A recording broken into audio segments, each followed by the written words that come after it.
In this video, we're going to talk a lot about ecosystems and populations of different animals and how certain organisms interact with each other.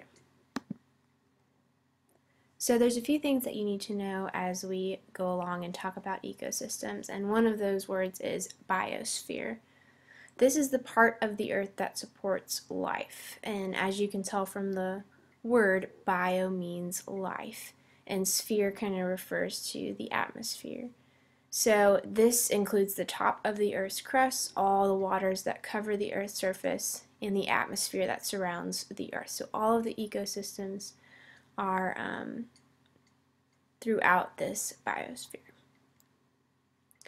Some other things you need to know is a definition of ecology, and ology always means the study of something. So ecology means the study of interactions that occur among organisms and their environment. So ecologists are the scientists who study these interactions. So something I want to ask you and I want you to think about is this job something that you might want to pursue? So these pictures are just kind of some different things that ecologists might do.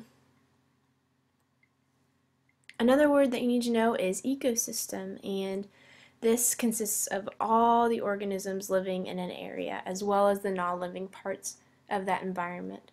So you'll learn two words, abiotic and biotic, and abiotic means non-living parts like dirt and air and water, and biotic is the living parts like all the different plants and animals. So I also want you to think, here's two ecosystems right here. Here's the rainforest ecosystem, a very diverse ecosystem. And here's a desert ecosystem, a very not diverse ecosystem, as you can tell. There's not a lot of plant life. There's a lot of non-living features in a desert ecosystem like sand and dirt. So I also want you to think about what are some ecosystems in Nashville, Tennessee, and what are some ecosystems in the world that you can think of. And here's already two listed for you. Now I want to talk about population versus community. These are two different things that you need to understand the difference of. A population is made up of all organisms of the same species that live in an area at the same time. So an example of a population is all of these bison in a prairie ecosystem. This is one population. So what are some other populations that you can think of? A community is different though. It's all the populations of all species living in an ecosystem. So an example of a community is the prairie community. So it's made up of bison, grasshoppers, cowbirds, and a lot of other different species, along with the plants as well. A habitat is the place in which an organism lives. Very simple. Our habitat as humans is our house. Some other examples are trees. Those are woodpeckers' habitat, as you can see here. And a sea anemone is a clownfish's habitat, just like you've learned in Finding Nemo. So what are some other habitats that you can think of, and what are the organisms that live in them? Competition is something that's really important because it's caused by population growth, and it reduces the amount of food, living space, and other resources available to organisms, including humans. Organisms usually compete within their own population for food and living space. So, for example, woodpeckers will compete against other woodpeckers for nesting space.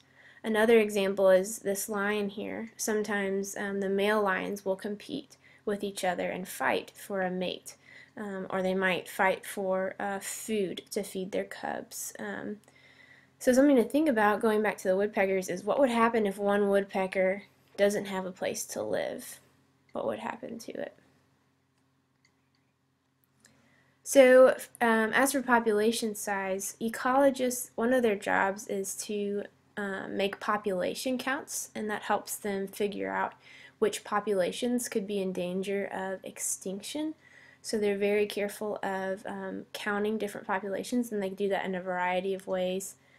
Population density is a word that you need to know, and it just is the number of individuals of one species per a specific area. So it could be per square mile. There's some other measurements that they use, but square mile is the one that comes to mind. And this is a graph of, or not a graph, a chart of the population per square mile by state, and it kind of shows you like 0 to 2 people are this shade, 1,000 plus are this shade. So you can kind of tell which parts are more populated than others. Obviously, these states out west are less populated than like California and parts of New York and Connecticut up here. Carrying capacity is another important term that you need to know, and it's the largest number of individuals of one species that an ecosystem can support over time. Limiting factors are really important. This is anything that restricts the number of individuals in a population, so keeps it at a certain number. And this can include both living and non-living features of an ecosystem. Some limiting factors are lack of rain, fewer plants that are producing fewer seeds. Here is a limiting factor caused by humans, and it's called deforestation, when they just start cutting down trees. And that restricts the number of habitats for certain organisms, and that restricts the number of those organisms. So humans can play a part in this as well. There's also some factors that affect population size, and birth rates and death rates obviously affect whether populations are going to be bigger or smaller. Organisms moving from place to place affects population size. And go ahead and list some other factors that affect a population size below. The last thing I want to talk about is exponential growth. And this is a really important concept to understand. It means that the larger a population gets, the faster it grows, just kind of like an exponent. Like 2 to the second power is 4. 2 to the third power is 8. I had to think about that for a second. Over time, the population will reach the ecosystem's carrying capacity for that species. And we have to think about like what's going to happen then when a carrying capacity for humans has been reached. Do we know what the carrying capacity is?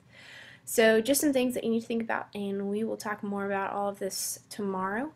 Make sure you answer all the questions. At the end, there is a place where you need to write 3 important things that you learned after watching this video, and 2 questions that you still have. I hope you have a great rest of the day, and I will see you tomorrow.